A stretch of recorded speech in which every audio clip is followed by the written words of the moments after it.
नमस्कार। आज एक सवाल से शुरुआत करते हैं। क्या भारतीय शेयर बाजार में सब ठीक चल रहा है?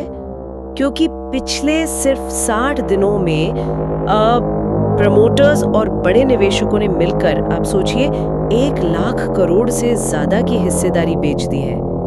ये आंकड़ा ये वाकई चौंकाने वाला है। आज हमारे पास इसी पर एक दिलचस्प विश्लेषण है जिसका टाइटल है शेयर बाजार, बड़े निवेशकों की बिकवाली और खतरे की घंटी। तो हम इसी के जरिए ये समझने की कोशिश करेंगे कि भाई पर्दे के पीछे आखिर चल क्या रहा है, क्यों ये बड़े खिलाड़ी, ये स्मार्ट मनी बाजार से पैसा निकाल रही है। निफ्टी तो देखिए 25,600 के पार दिख रहा है, लेकिन क्या ये मजबूती सच में टिकाऊ है? क्या ये असली है? हाँ, ये बहुत ही अहम सवाल है इस वक्त।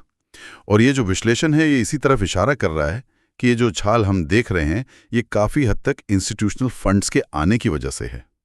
मतलब बाजार की अपनी अंदरूनी ताकत शायद उतनी ना हो, तो ये ऊपरी चमक जो है वो पूरी कहानी नहीं बता रही शायद।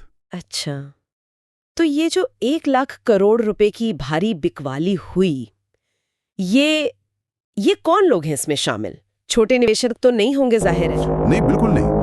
विश्लेषण साफ कहता है कि बेचने वालों में मुख्य रूप से प्रोमोटर्स हैं, प्राइवेट इक्विटी यानी पीई फंड्स हैं और स्ट्रैटेजिक निवेशक भी शामिल हैं। ये वो लोग हैं, वो खिलाड़ी हैं जिन्हें बाजार की काफी गहरी समझ होती है और इनके मूव्स पर सबकी नजर रहती है। यानी कि हम कह सकते हैं कि स्मार्ट मनी जो है वो अब कुछ हद तक बाजार से निकल रहा है। और इसका असर कहाँ दिख रहा है? क्या सिर्फ बड़े शेयरों पर? नहीं, सिर्फ बड़े शेयरों तक बात सीमित नहीं है। कई मिड कैप और स्मॉल कैप स्टॉक्स में भी आप देखेंगे कि दबाव बना हुआ है, और साथ ही कुछ जाने माने बड़े शेयरों में भी प्रमोटर सेलिंग की खबरें आ रही हैं। वो भी निवेशकों की चिंता को और बढ़ा रही हैं। लेकिन इसी बीच ये भी तो है कि कुछ सेक्टर्स हैं जो अच्छा कर रहे हैं, जैसे सुनने में आ रहा है। हाँ, बिल्कुल। विश्लेषण में ये बात भी नोट की गई है, जो पीएसयू बैंक्स हैं और मेटल स्टॉक्स हैं, उनमें जो तेजी आई है उसने बाजार को थोड़ा सहारा तो दिया है, इसमें कोई शक नहीं। पर सवाल यही है कि ये तेजी कितनी टिकाऊ है, इस पर संदेह जताया गया है। ऐसा लग रहा है कि शायद ये जो कुछ पॉकेट्स की तेजी है वो पूरी तस्वीर को बैलेंस ना कर पाए। ठीक है, तो फिर सबसे बड़ा सवाल यही उठता है कि आखिर ये बड़े निवेशक बेच क्यों रहे हैं? क्या कारण बताए गए हैं इस विश्लेषण में? 5 कारण शायद बताए थे। हाँ, करीब 5 मुख्य कारण बताए गए हैं। इसमें कई परतें हैं। देखिए, सबसे पहली और शायद सबसे अहम वजह है वैल्यूएशन। वो बहुत बहुत ऊंचे स्तर पर पहुंच गए हैं। सीधी भाषा में कहें तो शेयर कंपनी की कमाई या उसकी असल वैल्यू के हिसाब से काफी महंगे हो गए हैं। ये वैल्यूएशन वाली बात तो हम काफी टाइम से सुन रहे हैं, तो अब ऐसा क्या हुआ कि इतनी बिकवाली एकदम से? सही कहा आपने। ऊंचे वैल्यूएशंस तो थे ही, लेकिन अब इसके साथ साथ कई बड़े निवेशकों को ये लग रहा है कि भाई ये प्रॉफिट बुक करने का, मुनाफा वसूली का सही मौका है, शायद पीक बन गया है। इसके अलावा आप देखिए, ग्लोबल माहौल भी है, वैश्विक स्तर पर अनिश्चितता है और खास करके जो अमेरिकी बॉन्ड यील्ड्स बढ़ रहे हैं उसका भी असर है। अच्छा, और हमारे अपने घरेलू फैक्टर्स भी तो होंगे? निश्चित रूप से। रेगुलेटरी बदलावों को लेकर और जो चुनावी नतीजों के बाद की स्थिति बनी है उसको लेकर भी कुछ चिंताएं हैं बाजार में। और हाँ, 5वां एक महत्वपूर्ण कारण है मॉनसून का डर। उसका क्या असर रहेगा, और उससे जुड़ी जो ग्रामीण मांग है, रूरल डिमांड, उसकी भी चिंता है। तो ये सारे फैक्टर्स मिलकर एक ऐसी सिचुएशन बना रहे हैं जहां बड़े निवेशक थोड़ा कॉशियस हो रहे हैं, सतर्क होकर अपना रिस्क कम करना चाह रहे हैं। समझ गया। तो इन सब संकेतों को देखते हुए एक आम निवेशक के लिए क्या सलाह निकल कर आती है इस विश्लेषण से?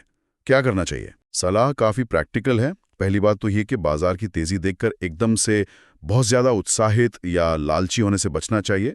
दूसरी, अगर अच्छी फंडामेंटल वाली कंपनियों में एसआईपी चल रही है, सिस्टमैटिक इन्वेस्टमेंट प्लान, तो उसे बंद न करें, उसे जारी रखें।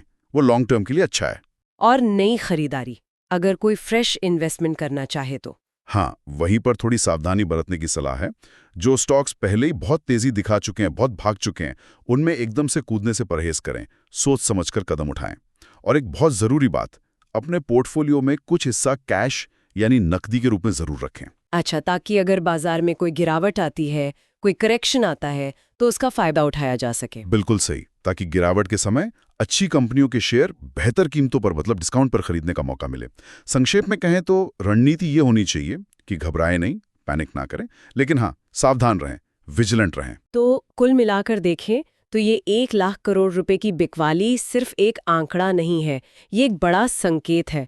ये दिखा रहा है कि बड़े और जानकार निवेशक, जिन्हें हम स्मार्ट मनी कहते हैं, वो अब सतर्क हो गए हैं और शायद वो आने वाले समय में कुछ करेक्शन या कम से कम एक ठहराव की उम्मीद कर रहे हैं। हाँ बिल्कुल, इसलिए ये अपनी निवेश की जो रणनीति है उस पर दोबारा विचार करने का समय हो सकता है। जैसा कि विश्लेषण भी सुझा रहा है, जल्दबाजी करने के बजाय सावधानी और समझदारी से आगे बढ़ने की जरूरत है। बाजार के मूड को समझना अभी शायद सबसे जरूरी काम है। और जाते जाते एक विचारणीय प्रश्न सबके लिए छोड़ जाते हैं। ये जो तमाम कारण हमने अभी गिने, ऊंचे वैल्यूएशंस, ग्लोबल अनिश्चितता, रेगुलेटरी माहौल, मॉनसून का असर, इनमें से कौन सा फैक्टर सबसे ज्यादा प्रभावशाली साबित हो सकता है?